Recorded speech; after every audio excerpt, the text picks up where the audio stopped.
ধীরে ধীরে স্বাভাবিক হতে শুরু করেছে দেশের আইন শৃঙ্খলা পরিস্থিতি। থানাগুলোতে যোগ দিচ্ছেন পুলিশ সদস্যরা, শুরু হয়েছে পুলিশিং কার্যক্রম। ট্রাফিক নিয়ন্ত্রণে কেন্দ্রীয় ওয়্যারলেস যোগাযোগ চালুর পাশাপাশি সড়কে কাজ করছে পুলিশ ও শিক্ষার্থীরা। সারা দেশে 639টি থানার মধ্যে 599টিতে কার্যক্রম শুরু হয়েছে। এদিকে দেশে কেউ অস্থিতিশীল পরিস্থিতি সৃষ্টির চেষ্টা করলে কঠোরভাবে নিয়ন্ত্রণের ঘোষণা দিয়েছেন স্বরাষ্ট্র উপদেষ্টা অবসরপ্রাপ্ত brigadier general M Sakhawat Hossain. বিশৃঙ্খলা না করে আওয়ামী লীগকে দল পুনর্গঠনের পরামর্শ তার। রিপোর্ট করছেন ইমদাদুল্লাহ বাবু।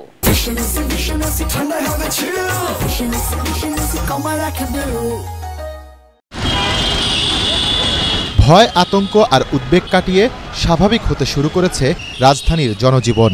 সড়কে দেখা দিয়েছে চিরচেনা যানজট, যা নিয়ন্ত্রণে কাঁধে কাঁধ মিলিয়ে কাজ করছেন পুলিশ সদস্য এবং শিক্ষার্থীরা।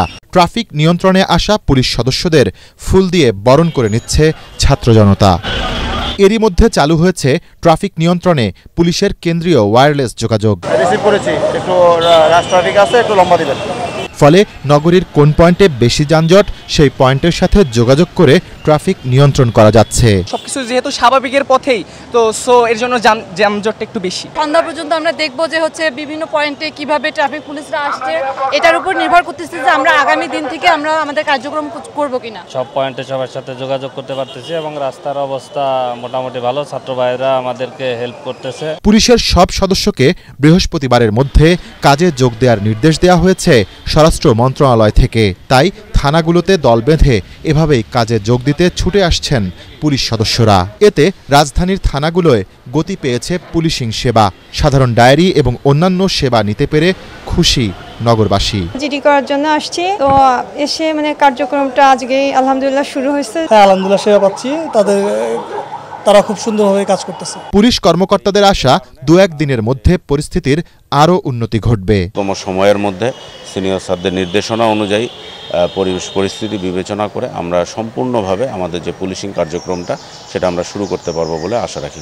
এদিকে সকালে ঢাকার সম্মিলিত সামরিক হাসপাতালে বৈষম্য বিরোধী ছাত্র আন্দোলনে সহিংসতায় আহত আনসার সদস্যদের দেখতে আসেন স্বরাষ্ট্র উপদেষ্টা অবসরপ্রাপ্ত brigadier general M Sakhawat Hossain.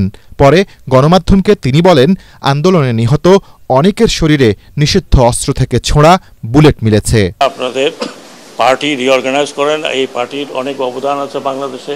তারা আসুন, যারা রেগুলার করতে চান। এখানে মারামারি কোনো লাভ নেই। আরও কিছু লোকের মৃত্যু আমরা চাই না। অলরেডি 400 থেকে 500, তারও বেশি মারা গেছে উভয় পক্ষে। পুলিশের এই অবস্থা হয়েছে, আনসারের এই অবস্থা হয়েছে। আর আমরা যদি উস্কানি দিতাম তাহলে আপনারা টিকতে পারতেন না আর্মি ফায়ারে। কারা অবৈধ অস্ত্র ব্যবহার করছে সে বিষয়ে তদন্ত চলছে জানিয়ে নিষিদ্ধ অস্ত্র জমা দেওয়ার আহ্বান জানান স্বরাষ্ট্র উপদেষ্টা। ইমদাদুল্লাহ বাবু, ATN বাংলা, ঢাকা।